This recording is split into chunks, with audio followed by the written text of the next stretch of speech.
Well, according to my clock, it's 1:30 p.m., so I'm going to go ahead and get started.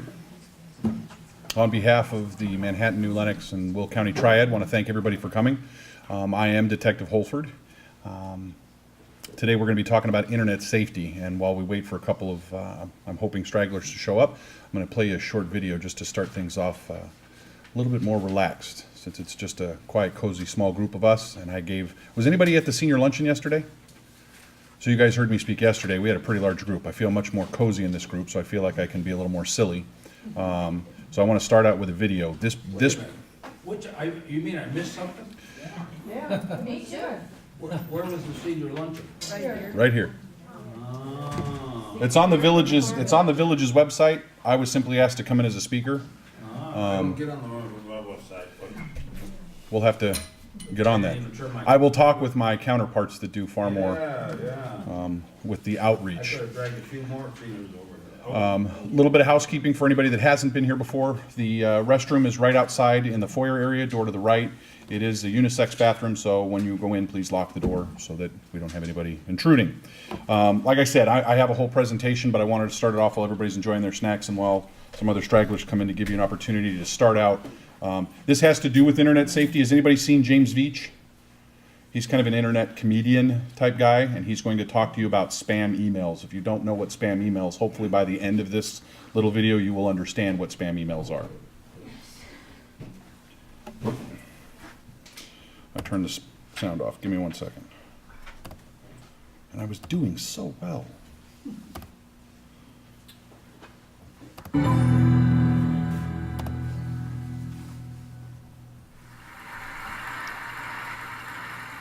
A few years ago, I got one of those spam emails, and it managed to get through my spam filter. I'm not quite sure how, but it's turned up in my inbox, and it was from a guy called Solomon Odonka. I know. It went like this. It said, hello, James Veach. I have an interesting business proposal I want to share with you, Solomon. Now, my hand was kind of hovering on the delete button. Right? As you are, I was looking at my phone. I thought I could just delete this. Or I could do what I think we've all always wanted to do. And I said, Solomon, your email intrigues me.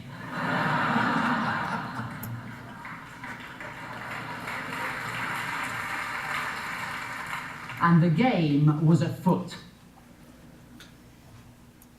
He said, dear James Veach, we shall be shipping gold to you. You will earn 10% of any gold you distribute. So I knew I was dealing with a professional. I said, how much is it worth? He said, we will start with a smaller quantity. I was like, ah. And then he said, of 25 kilograms.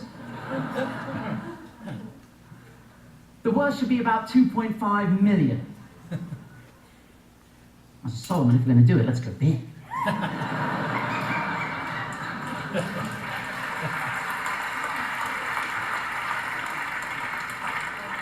I can handle it. How much gold do you have? He said, it's not a matter of how much gold I have, but this is your capable of handling. What? We can start with 50 kilograms as a trial shipment. I said, Sorry. 50 kilograms? There's no point doing this at all. No, so it should be at least a metric ton.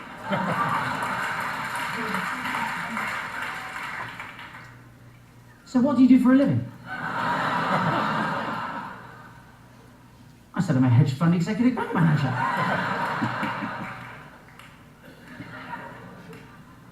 This isn't the first time I've shipped bullion, my friend. No. Then I started to panic. I was going, look, where are you based? I don't know about you, but I think we're going via the postal service. It ought to be signed for. Right, that's a lot of gold. He said, it will not be easy to convince my company to do a larger quantity shipment. And I said, Solomon, I'm completely with you on this one. I'm putting together a visual for you to take into the board meeting. Hold tight.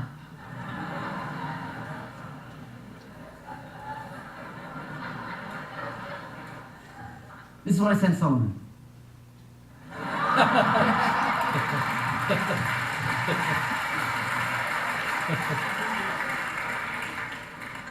I don't know if we have any statisticians in the house, but there's definitely something going on.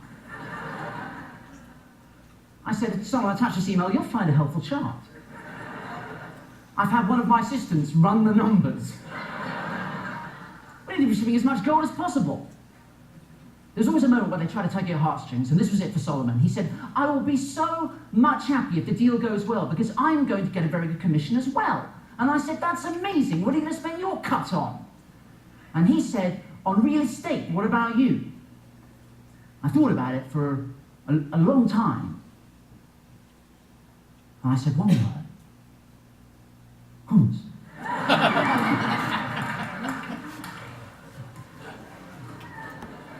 It's going place. I was in Sainsbury's the other day, and there are like 30 different varieties. Also, you can cut up carrots, and you can dip them. Have you ever done that? Simon! He said, I have to go to bed now.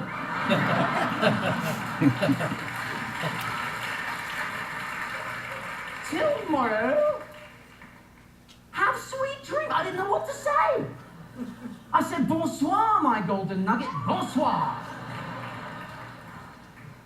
Guys, you have to understand, this has been going for like weeks, albeit hitherto the greatest weeks of my life, but I had to knock it on the head. It was getting a bit out of hand. Friends were saying to me, James, do you want to come out for a drink? I was like, I can't, mate. I'm expecting an email about some gold. You know? So I figured I had to knock it on the head. I had to take it to a ridiculous conclusion. So I thought I concocted a plan. I said, look, Solomon, I'm concerned about security. When we email each other, we need to use a code.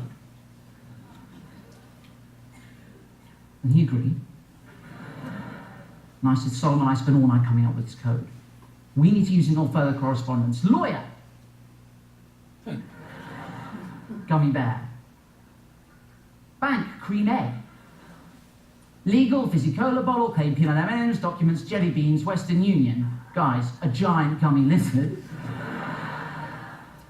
I knew these were all words they used, right? I said, please call me Kit Kat and all further correspondence.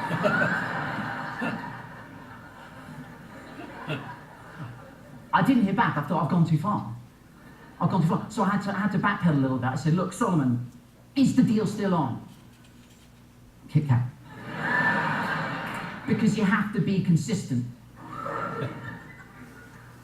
Then I did get an email back from him. He said, the business is on, I'm trying, blah, blah, blah, blah, blah. I said, dude, you have to use the code. What followed is the greatest email I've ever received. I'm not joking. This is what turned up in my inbox. This was a good day. The business is on. And I'm trying to raise the balance for the gummy bear.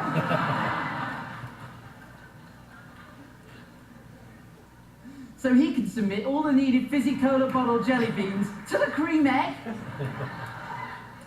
for the peanut M&Ms process to start.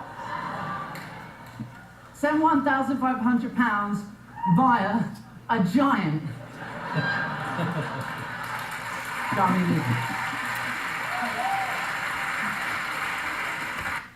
So that gives you an idea of what spam email is, and to start off by saying we don't endorse nor do we recommend that anybody do that.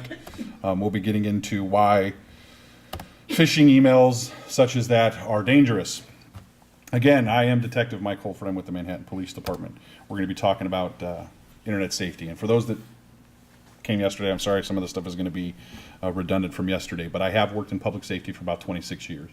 I've worked in all three facets of public safety. I've been in EMS, fire, and police. I've worked in California and Illinois. The last 13 years have been spent in law enforcement. I've been a detective for 2 different agencies.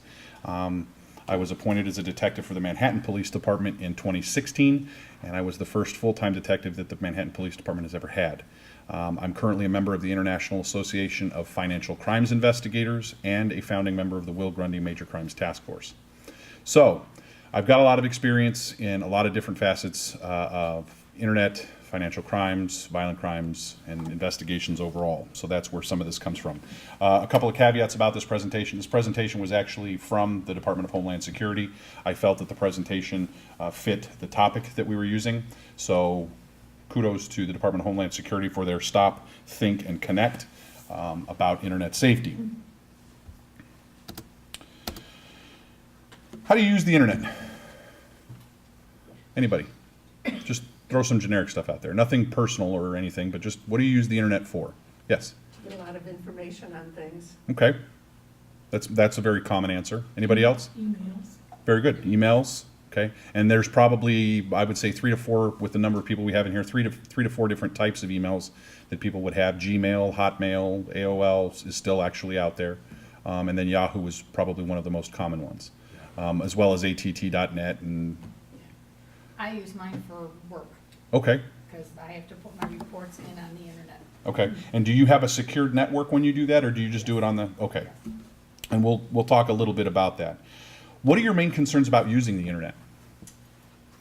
Well, the reason I was here Mhm. is because the company wanted to, everybody has smartphones today. And that's with the company, and I just do a part-time little job, Mhm. doing demonstrations in the grocery store. Right.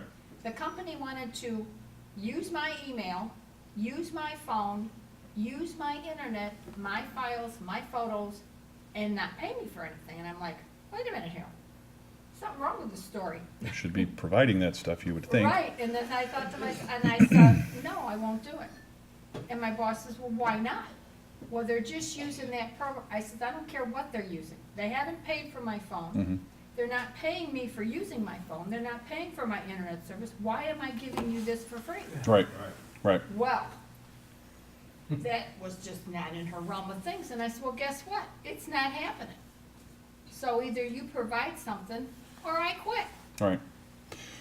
Hopefully I'll be able to give you some information that might be beneficial in your further discussions with your employer about that. Because, yeah, that would be, Same situation, however, I do the same thing plus another job, mhm, you know, a part-time. right.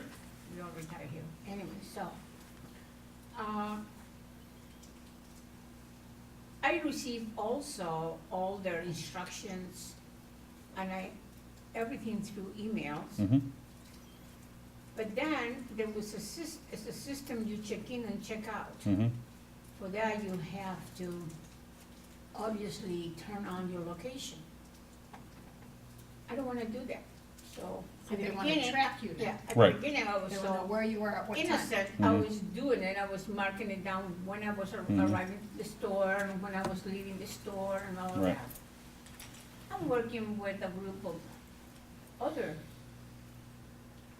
merchants like me one day in a project. And they don't do it. So I says, oh, I have to log off. And I says, what do you mean, you do that? He says, yeah, we're supposed to do that. I says, we don't do it. Since then, I haven't done it and they haven't told me anything about it. Yeah. But apparently, the people who does it, they're getting into everything.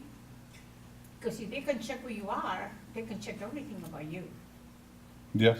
Yeah. And that's the There's the same potential. situation with this other company, that now they want us to check in, check out, also get all that information. Right. So I don't wanna do that either. Well, and I think you're right in being cautious.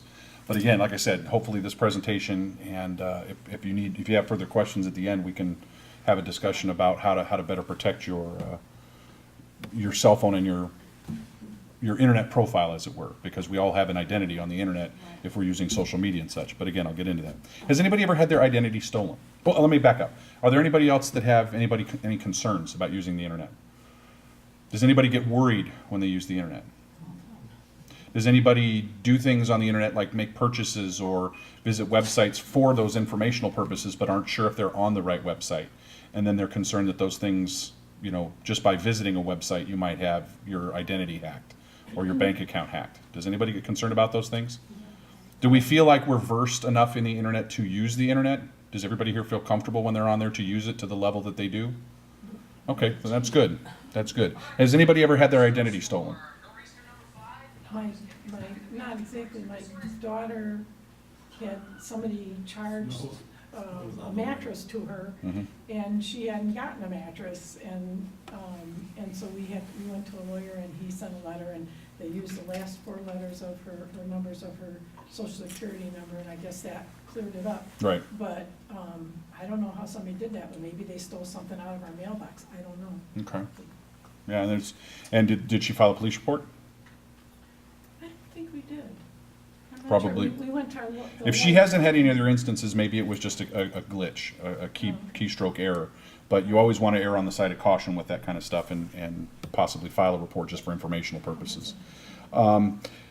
Those of you that use the internet, do you have antivirus protection, other devices, other means to keep your computer safe? And then do you update it? That's the second and just as equally important part. Do you update that software? Because for every time they come out with a new Windows program, I think we're at Windows, what, 2 million? No, I think we're at Windows maybe 15, 10, 11, somewhere in that area. For the iPhone, it's a little different. Right. Those updates usually come a little bit more frequently. Yeah. But each time those programs are updated, the software that protects that equipment has to be updated as well for any changes and variances in those programs. So before we get into this, some terms and definitions. Everybody knows what the internet is. These are some definitions that you would be surprised. Some people says, oh, of course I know what the internet is. Okay. Browser. Everybody knows what a browser is? It's the little line on the top of the computer. So if you're looking to go to YouTube or to school bus, you can simply type in what you're looking for. That's called a browser. What's Okay. a default browser? Because mine has asked me sometimes like what my default browser is. I don't know. So when you turn on your computer and you click on the internet, do you have an E, a little circle with some 4 different colors in it? Do you have a globe that looks like it's got some flames on it? There's several. different. I know there's a Firefox and there's Internet Explorer and Google something, and I don't. When you turn on and launch your computer, does an internet browser come up? I don't know. The default browser would be whatever program, if you wanted to launch the internet, that's what would come up. Whatever browser you're choosing to use. And that could be Mozilla, could be Google Chrome, could be Internet Explorer, any number of different internet browsers that people choose to download to their computers. I'm Okay. not sure what it is. I just know I can get onto the internet with it, so. And for the most part, just getting onto the internet, you'd be safe. We're going to talk about how we get a little unsafe and ways to make ourselves safer. So when you're looking at the internet addresses that you, let's say you go in and search for dog food or Walmart, and you're looking for a location for Walmart. In that browser box is going to be several different, once you get that search done and you click on one of the responses, one of your selections of, yes, that's what I'm looking for. That first off, that blue highlighted text at the top that you click on that sends you to that website, that's called a hyperlink. Okay, a hyperlink. And I'm going to go, that's one of the other definitions that's a little bit later on. But that address is going to start with either HTTP or HTTPS. And that's exactly what that stuff means. It's just code for computer programmers that create and build on the internet. It's a hypertext transfer protocol. It means send me from here to there. And then the important part to remember is when it says HTTPS, that's a more secure version of that website. So that's good. That's a good one. It doesn't mean that the HTTP is bad, it just means the HTTPS is the one we would prefer to use. Some have the secure link, some do not. The secure links sometimes for major chain stores have some added security features and Do they such. usually ask you both? No, it's either you click on that link and that's what it's going to send you to. So if you're looking through, and sometimes you have to look down, there's multiple, again, if let's, for example, say we're looking at Walmart and you're looking for the store locator, it's going to give you, first off, the first 3 or 4 are going to be ads, right? Because Walmart wants to promote stuff. So the first thing they're going to do is have you click something that's an ad. But the ones after that are going to be different variations of the sites, the sporting goods department, the grocery department, different things like that. What recent ads, if Walmart was in the news because somebody got fired, some Walmart burned down, those are going to pop up. But when you find the Walmart sites, the website is at the bottom of those little blocks of information. It'll be a blue line, a green line, some regular black text line, and then the bottom line has the website. Okay? And the preferable one you would want to use is the one that starts with HTTPS. Does everybody know what a firewall is? Yeah, it's trying to have a protection. Yes. Part of the computer system that is designed to block unauthorized access while performing outward communication. Every time you go on the internet, you are performing outward communication. You are searching, you are retrieving, you are looking at, you are sending, you are communicating from your computer to all the other computers out there. And a firewall is basically your protection that you can send stuff out, but to come in, it has to meet certain criteria that you've set up through that firewall, or if it's a generic one, it's stuff that can come through because it's been checked and it says, yep, this is safe, you can have it. World Wide Web. It's kind of the same thing as the internet, but that www, kind of the same thing. It's information system on the internet that allows documents to be connected to other documents by hypertext links. Remember how we talked that blue text that you see and you click on it? Those are hypertext links. All that does is it tells the computer, I want to go there, without having to type anything else. It enables the user to search for information by moving from one document to another. And again, there's your hyperlink definition, from a hypertext file or document to another location or file. I'm looking at Walmart, and I'm looking at Coleman lanterns. And I want to see if Coleman has any other versions of a specific lantern, and they have a hyperlink to go to the Coleman site. So I click on Coleman. Now it opens another window, another browser on the same set that says, now I'm at the Coleman site. And I'm looking at the official Coleman site to look at their lanterns, their selection of lanterns.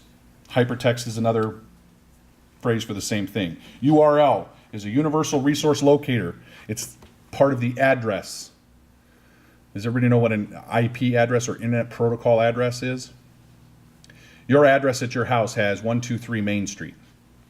Nobody else lives at 123 Main Street in your town because there is only one 123 Main Street. Your computer has an address. It's usually a series of about 10 to 12 numbers.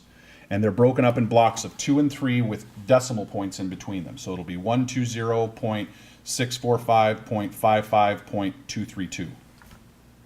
Those IP addresses are specific to your computer.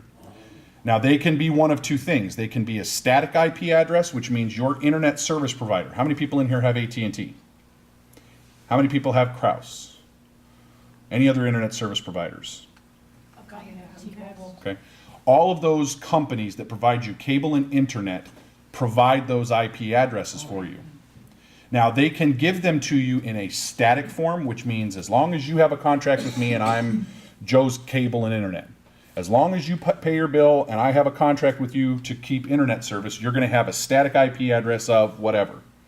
But I can also decide that because I have so many customers, it's very common and very frequent that I reorganize things. And so I can give you what's called a dynamic IP address, which means you're going to have this address for as long as I see fit. But without telling you, I can pull that IP address, give it to somebody else, and give you a new one. You won't notice any change in your service. You will always have an IP address, but what that IP address is, you may not know. And if you ever want to know what your IP address is, just simply go on an internet, on your browser, and type what is my IP? And it will give you several different links that you can click on, and it will automatically launch, and you will be able to see what your IP address is. It will tell you your IP address is. Why would they change it? Is that for security? It's more for just technology reasons. They're reorganizing, refitting stuff. When they changed your mail address, they added numbers. Right. And like I said, there's still only one that's going to have that at any given time. But picture the dynamic addresses as being ones that they can move you and not tell you. So, you used to live over here, but now you live over here. Yeah. So, so I wanted to show you another video. How long has? They don't make it easy. No, and that's why they want the big money. The more difficult and more complex they can make it, then only certain people can do it, and then they have. How many people? And I know I'm giving it kind of away right now, but is anybody aware that the internet's only been around for about 27 years? It's moving along, but this was something from. I was doing that little tease. Oh, that's that little right. mark with the A and then the ring around it. At? See, that's what I said. Kay said she thought it was about. Yeah. Oh. but I've never heard it, Around I've never heard it or said. about- I've always seen the around. mark, but never heard it Yeah. said. And then it sounded stupid when I said it, violence at NBC.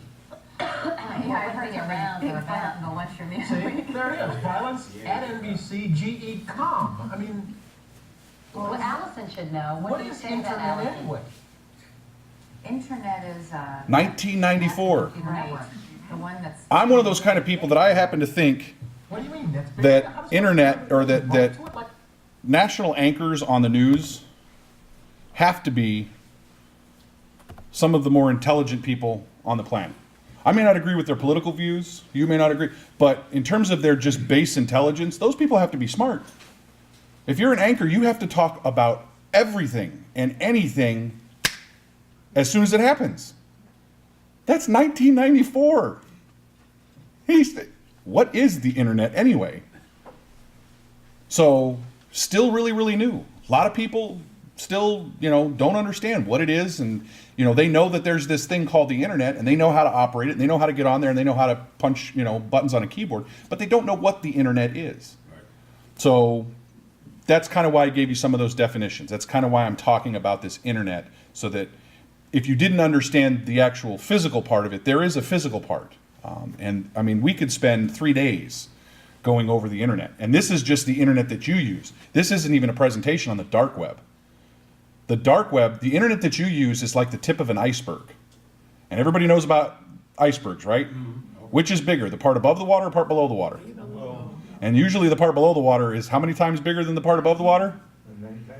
That's about the size of the dark web versus the size of the internet that you use. And you have to have a whole specific browser to access the dark web. And the dark web is where identity theft stuff goes on, scams, frauds. You can buy drugs, you can buy hitmen, you can buy stolen property. It is a just bad, bad place that you don't want anything to do with. But it is out there.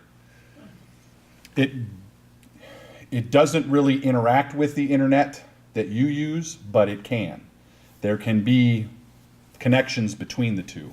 So like, do police departments and stuff then, like, try to go on this dark web and find out where all the bad, evil stuff is? Yes. Oh, sure. Oh, Pedophiles and everything else, imagine. huh. Well, why But, would they put all but, that info out well, there for because the people? problem with it is, there is, and as I said, the size of the internet and all of the information on just the regular internet that you use, now try 9 to 10 times more. The amount of data that we don't have enough police So there's a lot more bad people. to There are to other also people- investigate the crimes that have already occurred, because the patrol officers aren't going to do that. They're responding to calls for service. People like me, I'm investigating the reports that they've already taken. So for me to have time to come in and sit down and try to just generate a criminal investigation out of something on the internet, when I have a caseload that I have to worry about, that's where we kind of get that gap. And it's just the state of the world. I don't want to get too political, but it's just, that's where finances are with government, is that we don't have the money to do everything. We do as much as we can with what we have, and we do it so that we protect everybody as best we can. Yes, So ma'am. Some of the bad guys are getting away with it. A lot. Some. And see, I would say a lot, but I try to be more positive. So I worry, and again, getting away with it. I don't worry, I want to be cautious in what I say here. I worry about people's money. I never want anybody to have anything stolen from them. But at the same time, if I have to choose between somebody's green paper being stolen and somebody being physically hurt, I'll let them take their green paper every day. I can replace the green paper. I can, we can do Yeah. GoFundMe pages if it's a finance thing in the bank that's funded by, or insured by the FDIC. But I can't make somebody not be injured once they're injured, and so that's what we tend to focus on. Yes. One time I was trying to find something for the granddaughter on the internet, and I'm not really, and I typed in and I found a site, and there was so much bad information on what I was looking for, Mm-hmm. Until I finally found what I thought was the right thing. Mm-hmm. And then I'm trying to get out now, and somehow I got on eBay, and I thought, now what's this, but I had the specifics of, the item was gonna cost me $100 Mm-hmm. for my granddaughter, She's, anyway, I put all that specifics in, and it went to the site on eBay where they had the same product for $29.95. Oh, gee. So I finally got out of there, and I kept all this information, and I talked to, the godparent of this kid. And I said, I was gonna try to get this for my granddaughter, but once I found the two differences, I figured it's a scam or something. Right, right. Come to find out, though, that the manufacturer sells them at a price on the internet, and he takes the same product and sells it on eBay for whatever. Yeah. And the only problem with it is you don't know who's selling stolen and who's not. Yes, ma'am. Out of curiosity, because I asked my daughter about it, I'd read something about the dark web. How does a person get on that? How do they even find out? You have to download a browser that will allow you to do the same thing that you do on the internet that you would do on the dark web. The difference, How do people find that out? Why would you want they to? research it. You can, on the regular internet, you can type in the search engine in that browser box, how do I get to the dark web? And you will get articles and you will get instructional files that will tell you how to do that. But if it's all evil stuff, why would you want to get on there? Is there evil people? Those of us in this room, I'm sure would not. Yeah, But that's what I mean. some people look at it as education is knowledge and knowledge is power, and I can defend myself against what I know. Yeah. I don't advocate one way or the other. The only thing I would tell you is there are enough tricks and pitfalls on the regular internet. Unless you are truly versed on the dark web and how to operate on that dark web, you should not go there. I did not go there, and don't go there with your computer. I had to get a special computer that is not connected to any part of the village's computers, so that if I have to go on the dark web, I have that computer, so that if they get into this computer, they don't have access to all the other files that I have access to through my investigations. This is a computer, I'm using a zip drive to present this presentation, but there's nothing else on this computer that's of any value. It's all just Would they pick up hardware. would they pick up your regular email address and then you'd start getting? No, because it's not on this computer. Now, they could pick up my identity, and they can do certain things depending on what I put out there, but there's nothing, this is what you would call a sterile computer. It means there's no fingerprint, there's no data of who I am. If you're using your laptop, if you have one at home, or your tower computer, whichever format you're using, and you open a Tor browser, an Onion browser, any of these things, these are the terms that they use for the dark web. But if you were to go on those websites, they now have access to your terminal. So if you've saved any bank files, if you've saved any pictures, any photocopies of any cards, ID numbers, passwords, special dates of significance, anything that's on that computer, they have access to. That's what I was wondering. So, and again, they're the people that go on the dark web, they've set up themselves in protective features so that they're there, but their stuff is protected because they're very well versed. They're far more advanced than I am at doing that. So when I use it, I usually consult with, because I don't go on there that often and stuff changes on a regular basis. So when I have to go on the dark web, I usually consult with one of my high-tech crimes investigators that works for a larger agency. And I have several contacts and people that I know and trust that will tell me, okay, you're going to go here, and then you're going to do this, and this has changed, so don't do that, and don't go on this site, and don't do that. Did you have another question, ma'am? What percentage of internet users go to the dark web, if you guys know? I don't. I would say the majority of people stay on just the main stream, to coin a phrase from media. You got the mainstream media and your alternative media. I consider the dark web alternative web. But this is the mainstream web, Google, YouTube, that kind of stuff. Stuff that most people, the majority are going to be there. And remember, when you're talking about that, you're talking about, this isn't just the United States, this is the entire world. So, Most everything is overseas anyways. right, right. So using the internet, email and instant messaging and personal websites now provide easy ways for everyone to stay connected, informed, and involved with family and friends. So that's Facebook, social media, MySpace back in the day, different social media sites. It's an easy way to shop, plan, travel, and communicate. And because we have so much stuff being done there, scammers target us. And they specifically target the seniors. They do that by email. They do that by connections through those social media sites. They're asking for charitable donations. They're going to tug at your heartstrings. They're going to try to find a way to have you give up the information or give up the money that they think you want to give up for bad reasons. Many of the crimes that occur in real life happen on the internet too. The only good thing about internet crimes is nobody is physically harmed. But it doesn't mean that that couldn't happen either. Sometimes the internet is used to set up those types of crimes. Kidnapping, sexual assault, different things like that. So it can be a very, very tricky place. You know, you don't know who you're talking to when you're sending instant messages to somebody on Facebook, you know, unless you've met them in person and you know who they are. You know, I could put a profile out there, and I actually have several investigative Facebook profiles. They're used to generate and search the social media sites without them knowing who I am. You know, there's nothing illegal about it, but it's one of the tools that we use so that we can keep people safe. I don't use it to generate criminal investigations. I don't use it to try to do those things. I use it as a tool.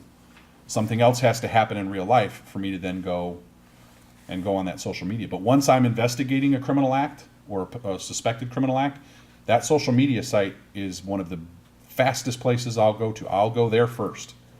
Sometimes even before I run their criminal history and run them through the regular databases, I'm going to check their social media profile because I want to see what's up there right now. They can take stuff down, they can put stuff up, they can remove it, they can remove the entire site. So I want to see what they have and try to capture as much of that data as I can. And they put up fake profiles just like I do. So you have to think about that.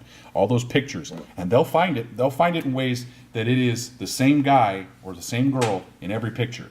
So you're going to say, how could this be fake? It's the same picture. How did they get that many pictures if it's not really them? They will hack into somebody's computer and steal those photos. And then those photos will be put on the dark web as a package. So you can use it to scam people. That's how messed up this is. They will package stuff together. Here's a profile. Here you go. Go scam people. Do it in good health. And those of you that were with me yesterday, you saw how cheap that stuff is. An entire person's financial records, their credit card number and the CCV code on the back of their card, the security, the 3-digit code on the back of their card for $3. Doesn't matter if you have, Wait, you know, wait a minute. $20. How'd they get that? Oh, that's a whole nother, we'll talk about that in scams and frauds. I gotta stay on the internet. But yes, there's a whole bunch of easy ways to do that. So when at home, at work, and in the community, our growing use of technology, coupled with the increased cyber threats, people that are using that same technology, using it in a bad way, demands that we have greater security and we pay more attention when we're online so that we don't expose ourselves. One of the most common things that's done on the internet is identity theft. It's the illegal use of someone else's personal information in order to obtain money or credit. If I use your credit card, if I establish a line of credit in your name, it's identity theft. Okay? So some tips on here: don't use the same password twice. Use a password that means something to you. Okay? Depending on some of these sites, you know, some will say, oh, well, you can only use 8 characters. One has to be capitalized. You have to have a special thing. Yeah. That's fine. Make it a sentence. Really? I don't like whatever. I went to the... Oh, okay. Put something in there with no spaces. Just type the sentence out. The longer the password is, the harder it is to hack. Let me show you something. This is a website. How many...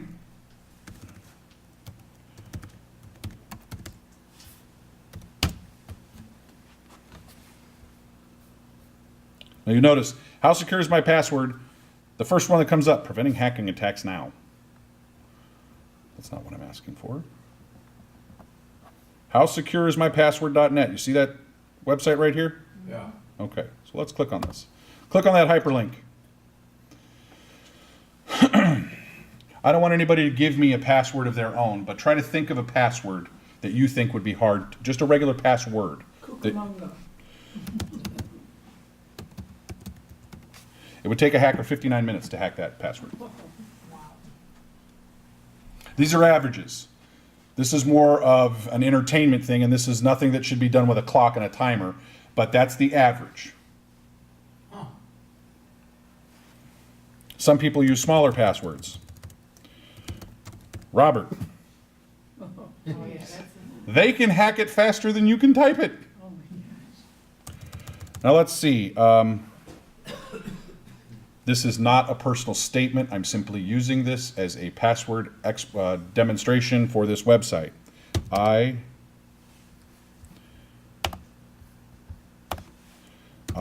hate my job. Still 59 minutes. I love my job here in. Oh my gosh. The longer I go,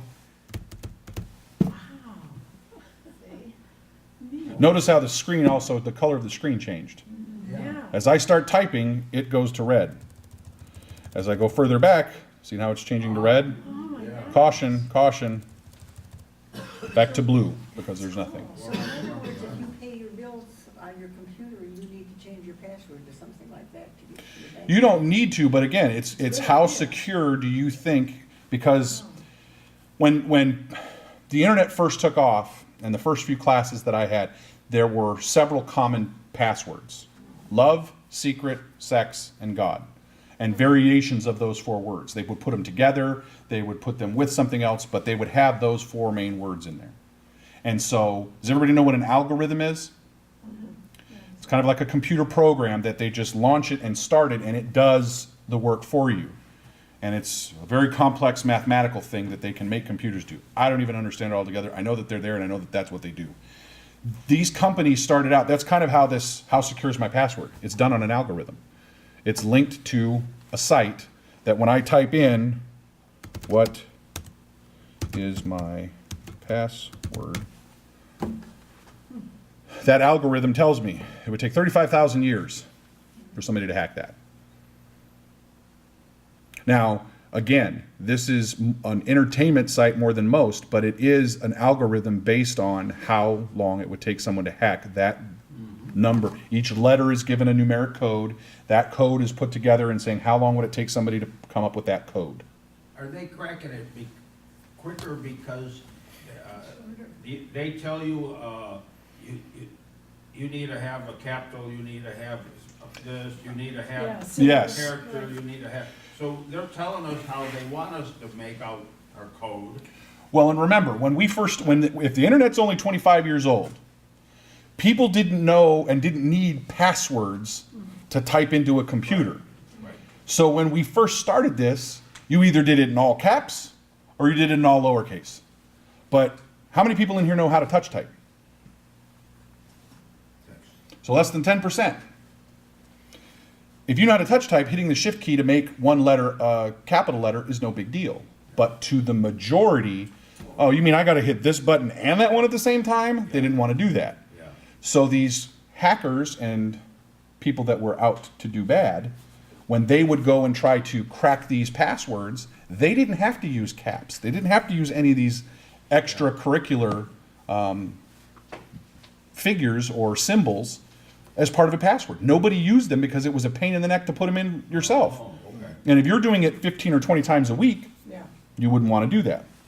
What about, there's things that say, we can remember your password for you, so you send them all your passwords. You shouldn't be sending anybody your passwords. Well, They know. but that's what I mean, like, you see that, there's different sites that say they'll save your password for you, and I thought, why should you trust them, you know? There are some that you can, but you need to do research. And again, I could stand up here and give you ones that I've used.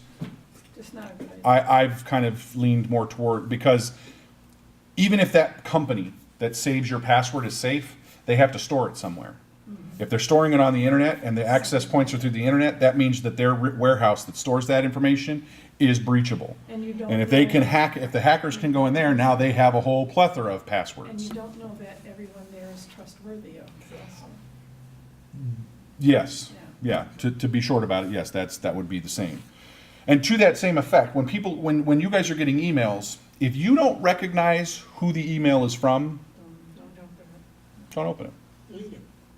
Okay, delete it straight from the menu that shows you what emails you have. Yeah. Okay, I opened one. if you do get one, because sometimes other people's emails will be hacked, and you may get an email from somebody that you know, and then you open it and it's this weird, lots of words, not a normal message, and says, "Hey, click here and I'll show you." I tried shutting it down, unplugging it, stuff. Remember that the internet is still not the only way to communicate. Pick up the phone and call your friends. Did you just send me something with a link? Okay? So that you can have that information. You know that, okay, if I'm clicking to a link, because somebody in here could figure out how to post a photo album online. There's nothing wrong with putting pictures on the internet, on a secured website. There are several that do it. Yeah. And if you wanted to share your pictures with this neighbor and saying, hey, I just got back from Tahiti and look at all the wonderful scenery I saw, go to this site and check it out. Just because you don't think she would send it doesn't mean she didn't. But calling would tell you, yep, I sent it. That link is okay. It goes to my photo album. Okay? So deleting is okay. They can always send it back to you. That's probably the safest way to do it. But just being aware of those emails. And to that end, those emails are called phishing. Okay? And we're going to get into that in just a minute. When you're making online donations, because it's okay to make online donations as long as you know who you're making the donation to. And you make sure that you know how, what way you feel is best for you to do that. We would always suggest that if you're unsure, make the donation in person, send it via the regular mail, those kinds of things to ensure that your money gets there. But make sure that the website is not a spoofed or copycat website. Okay? Real quick point, because it's becoming that time of year. Police and fire department, we're not going to call you and ask for donations for any charitable donations. We don't do that. Police department, they call, I've had quite a few calls on that. You didn't get it from a real police department, Right. ever. We, nationwide, it's kind of now it's the gold standard. Police departments don't call people for donations anymore because it's a scam. And then while you're, whenever you're doing that kind of thing, if you're doing online banking and printing stuff out, make sure you shred the documents that you've printed out if you don't need them anymore. Don't keep them lying around your house. Identity theft can be done in a number of ways, but printing that stuff out puts it in another queue in a computer, and if they hack your computer, they can get that kind of stuff. So checking your bank and credit accounts to make sure that nobody's used and hacked on and gotten that card. Once you've put it out there to make a purchase, they can then use it online as well, because they have all the data that they need. They don't need your signature or anything. They have your digital signature. It's a long story, but just making sure you're staying on top of those things would be helpful. Yeah, but today, banks are catching up even before you catch up. Got what? Banks are catching up with suspicious charges even before you catch up. Yes, and a lot of times they will, because that's all they do. Yeah. You've got your own life to live, but they'll notify you. So again, talking to your bank about how fast and how much they monitor your credit and your bank accounts Yeah, is Chase important. Very good. They send you an email, did you make this purchase? It's over Right. your amount. Has anybody ever heard of phishing before? Yes. Everybody know what phishing is? Yeah. No.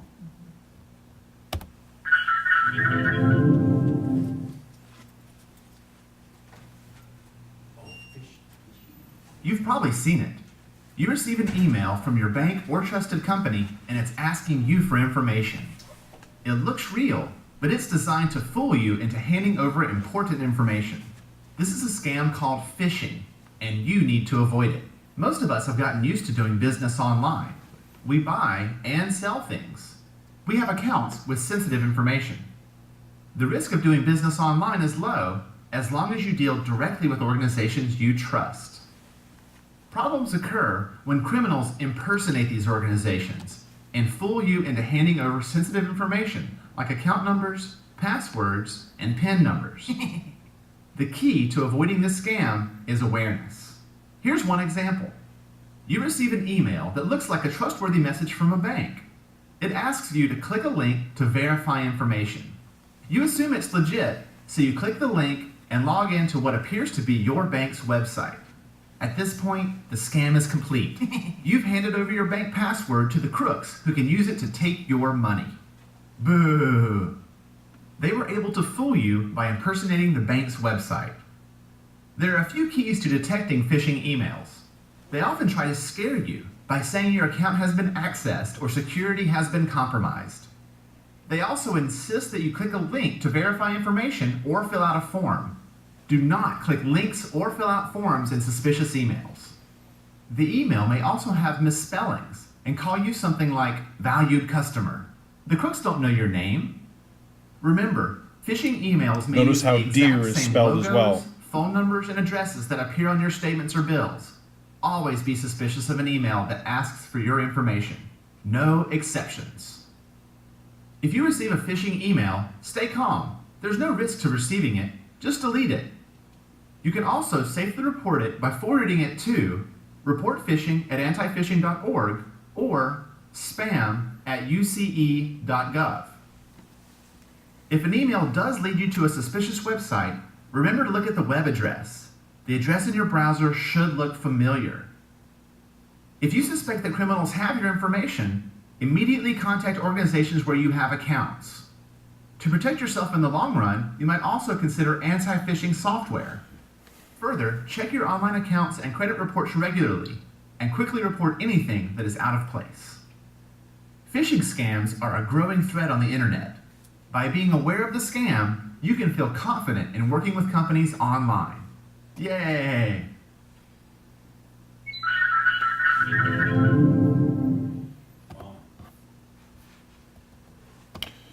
So that gives you an idea of what phishing is, for those that didn't completely know. Maybe they'd heard of it but hadn't heard. So fraud is the intentional perversion of truth in order to induce another to part with something of value or to surrender a legal right. I'm with the Manhattan Police Department, and I'd like you to make a donation to our benevolent association. Can I have $200? There is no benevolent association. I am with the Manhattan Police Department, but I used a perversion of the truth. That's not to say that the people that call and make those kinds of scams work for who they say they're working for. It's just an example. Phishing, you guys saw what that is. It's a scam, which an email is duped into revealing personal identification. Just to kind of think about it, they're sending you an email as if they were casting their line out. And the minute you click on the link and you log into that site, they've got you. And they've got everything that they need to go into your account anytime. And the first thing that they'll commonly do is they'll go in and read and recover as much information as they can about the site. And I'll give you an example. My wife had her purse stolen several years ago. And in her purse, to my chagrin, was her driver's license, social security number, checkbook, basically everything, debit, credit cards, everything. So we immediately notified and started doing the stuff that I tell everybody to do when I'm taking those reports. And I mean, we did that within 25 minutes, mainly because I wasn't with her when it happened. So by the time I got the phone call and I started calling the people, it had been about 25 minutes. And in that time, they'd gone to 7 different locations and charged up about $2,000 worth of stuff. The money was all reimbursed because it was FDIC insured and it was part of a confirmed theft. But we had to do some banking stuff to take care of that.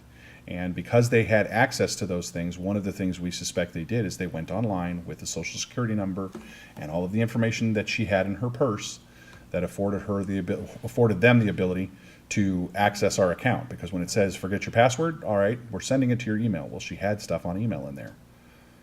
It's not hard for people to hack emails and read what emails are, especially if it's coming to a phone. So they had access to everything. So when we changed account numbers and passwords and even put a security word that if somebody comes in and says, I want to make a withdrawal, you got to ask a specific question. And you ask them the question, and I know the answer. And so we made a question that nobody knew anything about. Nobody. Somebody still came in and stole more of our money about a month later. Mainly because the bank screwed up and didn't ask the question that we had set up in place to do that. But they came in to make a deposit, and they said, you know, I don't bring my checkbook, and I can't ever remember numbers, so can you just give me the account number? I just need to deposit this check. Well, the teller's going to say, oh, well, you're not trying to take any money. Sure, here's your account number. Take the stuff. She had an ID with her face on it that had all of my wife's information. It was a fake ID, but she had that. She took the check, she put it in, the lady walked out of the bank. 45 minutes later, she walked into another bank, the same branch, now knowing the account and routing number, and made a withdrawal. So you got to remember that you have to stay on top of that stuff. If you're making purchases online, it's just a good practice to make sure you're checking your accounts, check your credit scores. You get one free one every year if your identity's been stolen. You get the right to have your credit put on freeze, lock, or alerts on your credit, free of charge. Okay. Don't use public computers, okay? If you're here in this building, you can access our public Wi-Fi. I'm actually on the public Wi-Fi. So if you stand outside this building, you can access the wireless fidelity of the internet But when you do that, your device is not protected, okay? So if you go and use a laptop and you go into a cafe somewhere that has open Wi-Fi and you start surfing the internet, it's open to everybody in there. Hackers love those places. They will bring devices in that look like laptops that are simply scanning people's computers. And anybody that's vulnerable, they're going to latch on and take all that information out. Yes, ma'am. Like if you use the computers at the library, Yes. motels, Mhm. so how would you know if somebody was doing that to you? You don't? You don't until afterwards. Wow. I mean, unless you go and get really, really trained on how to detect that kind of stuff. I mean, not when you're using your computer, when you use their computers at the library. No, if you're using their computer, that's fine. Okay, good. Just making sure you don't put your information on there. Don't go into your email on that site, on that computer. Oh, If you want to use their computers to search the internet for resources, that's fine. That's But just don't anybody put does that. emails on it? But if you pull up your email, that's now part of that computer. If that computer is stolen, if somebody comes in and does an audit, some person that works for an IT department for a library comes in, there are just So is ways that for it to forever breach. and ever? Yeah, once your identity's out there, I once mean, they supposedly, at the end of the day, they clean their computers or. No. what- That's what they said. No. No, huh? Oh, No. that's wonderful. Um, Now. I mean, for them to clean their computers, that requires, depending on how many computers they have, that's a chore. They can shut it down and delete all of the cookies and traces of what websites you may have gone to, but the information is still on the computer. It's kind of like how many people in here have smartphones? How many people send text messages via those smartphones? How many people delete messages from those smartphones? How many people have messages they've sent in the last 6 weeks that they've sent, received messages, and deleted that conversation? If you gave me your phone right now, I could hook it up to a computer and I can pull up all of those messages.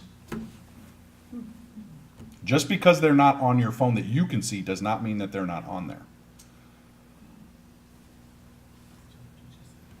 So technology is a great thing, isn't it? And then it can be not so great. So changing your passwords often, using the same password for multiple accounts. I have probably 35 to 40, 20, I don't know. I have a lot of passwords for all the databases and all the programs and all the things I have to log into that require a password. And they all have different, it has to be this many characters. It has to be this many characters with a plus and a minus and the. So I violate my rule and I have to keep them in a secure location because I cannot. That's just my professional stuff. That's not even considering my private things and the other passwords I have to know for the stuff in my personal life. My kids' stuff or their power school things. Make sure you're installing your firewalls and doing those updates. Get those updates. Every time you update your browser or your Windows or any part of your computer, if you get a new computer, make sure you install the latest version of firewall or whatever security feature that you're using for that program. Resources that are available to you. AARP provides specifics on internet safety. You can go to aarp.com, how to protect your privacy, and the most up-to-date virus protections. The FBI has lists of common frauds and schemes aimed at older Americans. The U.S. Postal Inspection Service does this as well. But you can simply go on those websites. And remember that any government site, especially the federal government, it ends in .gov. It is not .com, .org. We are .org, but I'm talking the federal government. They are .gov, G-O-V. SeniorNet.org offers computer training at senior centers, public libraries, schools, hospitals as part of their mission to provide older adults computer technology education. So go on that website and see if they have any that are coming up here. I know mine is simply a couple hour or an hour or so presentation on how to generically do it. SeniorNet.org offers some pretty comprehensive half-day programs and full-day programs from what I understand. Fraud? Yes. Is all that stuff on the sheets that you gave us? No, but I can get it to you. That would be nice. Yeah, I'll try to get that out in an email. I'll have to send it to Dawn because she has the list. I don't have the list, but expect. Then all of us will get it. Yes, ma'am. If you're on Dawn's email list, I'll make sure she gets it and can pass it on to you. And you can also just simply search these things online. They're very, especially the .orgs, the SeniorNet, and those things. But I'll definitely send those out. But if you need them before the email comes out, simply do some of the searches on there. The Pass It On campaign enlists people 65 and older in an effort to recognize and report fraud and other scams. Topics include imposter scams, identity theft, charity fraud, healthcare scams, paying too much, and you've won scams, also known as lottery scams. This is part of that. Like I said, I got this PowerPoint presentation from the Department of Homeland Security's Stop, Think, Connect. It's a 2009 initiative that was put on by President Obama that was trying to keep cybersecurity. It was trying to instill that, especially in our senior citizen population, so that, you know, as stuff, and when I say stuff, as the internet and technology changes, that we're all able to stay with it. People that are currently working and may not be retired, their employers often give them the updates that those of us that are retired don't have to or don't have the luxury of getting from their course of employment. So the website is www.dhs.gov/stop-think-connect. That'll be on what you send us. Yes, ma'am.